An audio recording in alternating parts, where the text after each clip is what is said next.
බුදුරජාණන් වහන්සේව සිහි කරලා එබඳු පූජාව ඉන්දියාවේ සිද්ධ වෙන බව පේනවනේ. දැන් අපිට පේනවා බුදුරජාණන් වහන්සේගේ පිරිනිවීම සිද්ධ වෙච්ච කුසිනාරාවට ගියාට පස්සේ ඒ කුසිනාරාවේ භාග්‍යවතුන් වහන්සේ වෙනුවෙන් ඉදි කරපු ප්‍රතිමාව පිළිම වහන්සේ ඒ කියන්නේ උන්වහන්සේගේ පිරිනිවන් මංචකයේ තියෙන. එහෙමයි. ඒ පිරිනිවන් මංචකයේ සම්පූර්ණ සිවුරු වලින් වහලා තියෙනවා. එහෙමයි. ඇත්තට මේක සිවුරු වලින් වහලා තියෙන නිසාම එක්තරා විදිහක ධර්ම සංවේගය උපදින්නෙත් නැහැ. එහෙමයි. ඇයි අර බුදුරජාණන් වහන්සේගේ සිරස විතරනේ පේන්නේ. එහෙමයි. ඔබතුමි දැකලා ඇති මේ බුදුරජාණන් වහන්සේගේ පිරිනිවන් මංචකයේ සිවුරු ගොඩකින් වහලා තියෙනවා.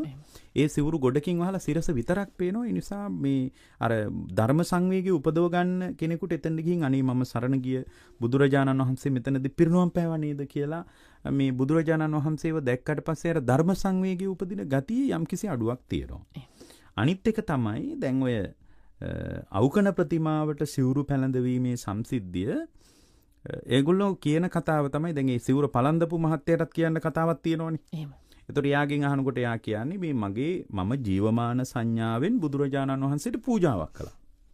ඒකේ මම වරදක් දකින්නේ නැහැ. මම අවංක අදහසින් ජීවමාන බුදුරජාණන් වහන්සේ කියලා හිතාගෙනයි මම මේ පූජාව කළේ. ජීවමාන සංඥාවෙන් කරපු පූජාවක් කොහොම වෙන්නම බෑනේ. දැන් ජීවමාන බුදුරජාණන් වහන්සේට නම් අපි කින් සිවුරු පොරවන්නේ නැහනේ. දැන් මට සිවුරක් පූජා කරනවා නම් එයා මගේ සිවුර මගේ අතට පූජා කරන නිසා මට සිවුර පොරවන්න යන්නේ නැහැ. දැන් සිවුරු කීපයක් තියෙනවනේ. දෙපොට සිවුර, තනිපොට සිවුර සහ අඳන සිවුර. අඳන සිවුර කියන්නේ අඳින සිවුර කියන්නේ. අඳනේ කියන්නේ අඳින කියන එක. ඒතකොට දැන් මේ අපි උඩින් දරාගෙන ඉන්නේ පොරවන සිවුර.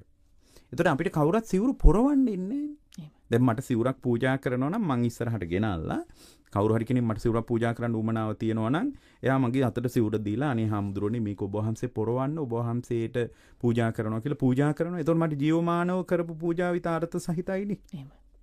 එතකොට ජීවමාන සංඥාවෙන් බුදුරජාණන් වහන්සේට පූජාවක් කරනවා නම් එයා කරන්න ඕන බුදුරජාණන් වහන්සේගේ බුද්ධාසනයේ මත සිවුර පූජා කරන එක. බුද්ධාසනයේ මත ඔබ වහන්සේට පූජා වේවා කියන අර්ථයේ තියෙන එක. අනිත් එක තමයි මේ කලාකරුවා සිවුරු පොරවන්න පුළුවන් විදිහට නෙමෙයි පිළිමේ හදලා තියෙන්නේ. ඒ පිළිමේ ඊටාම සියුම්ම ඒ සිවුරේ රැලි පවා ඊටා විශේෂයි කියලානේ කතා කරන්නේ. එතකොට දැන් මේ සිවුරේ රැල්ල පවා ඊටා විශේෂ විදිහට සකස් කරපු එකක්. එතකොට ඒ කලාත්මක නිර්මාණයක් විදිහටත් ඊටා ඉහළගයක් තියෙනවා. දැන් අද බලන්නකො ලෝකයේ විවිධ මිනිස්සු ලංකාවට ආවම මොනවද ලංකාවේ පෙන්වන්න තියෙන්නේ? දැන් අපි කතා කරනවා මේ බෞද්ධ උරුමේ අර මේ ඔළුවේ තියාගෙන වැඩක් නැහැ. ඕවයින් කරන්න පුළුවන් දෙයක්වත් නැහැ. ඔය හනමිටි අදහස් ඕනේ නැහැ කියලා දැන් ලංකාවේ හරි උද්දච්ච මිනිස්සු ටිකක් කතා කරගෙන යනවානේ. හරි දැන් ඔය විදේශිකව ලංකාව බලන්න එන මිනිස්සු ඉන්නවානේ. ඒගොල්ලන්න මොනවද බෞද්ධ උරුමයෙන් පරිබාහිරව ලෝකෙ පෙන්වන්න තියෙන ලංකාවේ මොනවද පෙන්වන්න තියෙන්නේ? හැම තැනකම බෞද්ධ උරුමයේ අසුරු කරගත්ත සංකේත ටික නැත්තම් විදේශිකයන්ට ලංකාවට ආවහම මොනවත් පෙන්වන්න නැහැ. එහෙනම් අපිට තේරෙනවා මේවා එක්තරා විදියකින් ප්‍රවේශම් වෙන්න ඕන. කලාත්මක අත්දැකීමක් විදියට ගත්තත් ඒක ඉතා විශේෂයි. පුරාවිද්‍යාත්මක අර්ථයෙන් ගත්තත් ඉතා විශේෂයි. අනිත් කාරණේ තමයි ලංකාවේ ජන විඥානය තුල තිබුණු දැනුම තමයි විශේෂයෙන්ම අවකන ප්‍රතිමාවක වගේ එකකින් ස්මතු වෙන්නේ. එතකොට මේ අවකන ප්‍රතිමාව වගේ එකක් ඉතා විශේෂ වෙන්නේ අදත් අවකන ප්‍රතිමාව සම්බන්ධව මිනිස්සු ඔය අවකන කියලා කියන්නේම අවුව කනවා කියන එක කියලා මිනිස්සු කියනවා.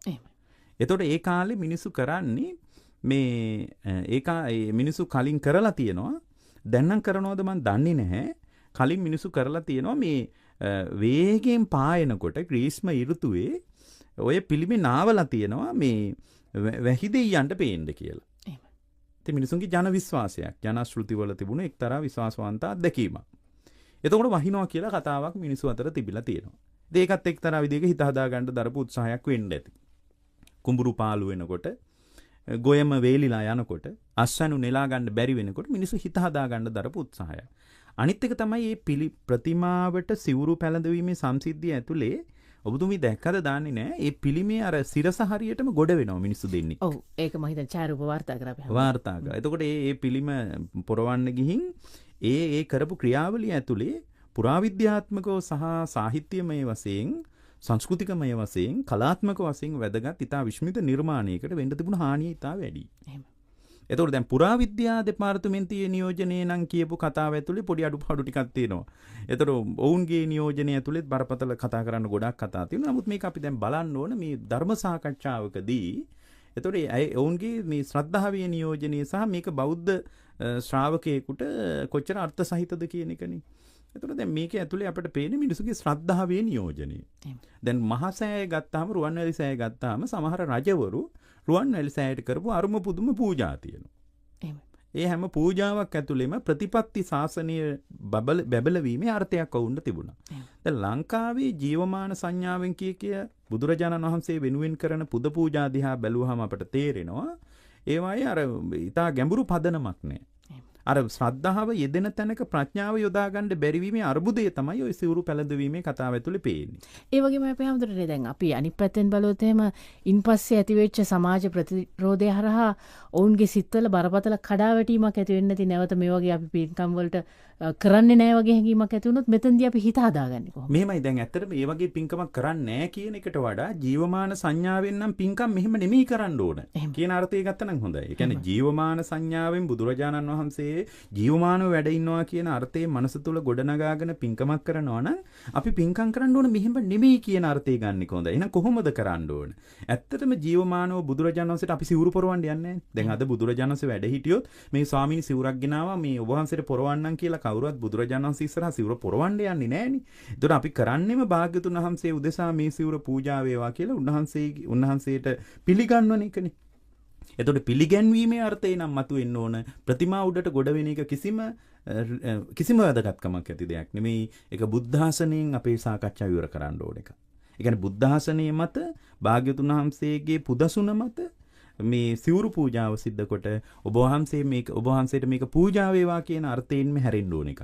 දැන් මොවුන් ඒ කරපු ක්‍රියාවලිය ඇතුලේ මේ බරපතල විදියට ඔය කැළඹෙන්න අදාළ සාධක ගොඩක් තිබුණා. ඒ සාධක ඇතුලේ උන්ට අලුතෙන් ආය හදාගෙන හිත හදාගෙන ශ්‍රද්ධාවෙන් මේ පූජාව කරනවා නම් මෙන්න මේ විදියටයි කළ යුතු වන්නේ කියන සමාජ පණිවිඩය මිනිසු අතරට ගියා නම් හොඳයි. මොකද ඔය වගේ පූජා බොහෝ තැන්වල සිද්ධ වෙන බවක් අපිට පේනවා.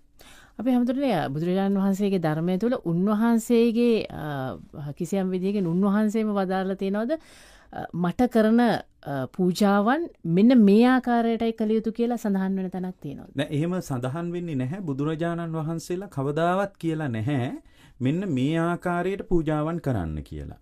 මොකද බුදුරජාණන් වහන්සේට මුල්ම භාගයේ විතරක් නෙමෙයි කැප.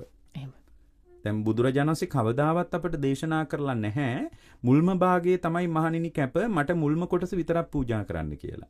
මොකද සමහර වෙලාවට ප්‍රණීතම භෝජන විතරක් නෙමෙයි බුදුරජාණන් වහන්සේට කැප.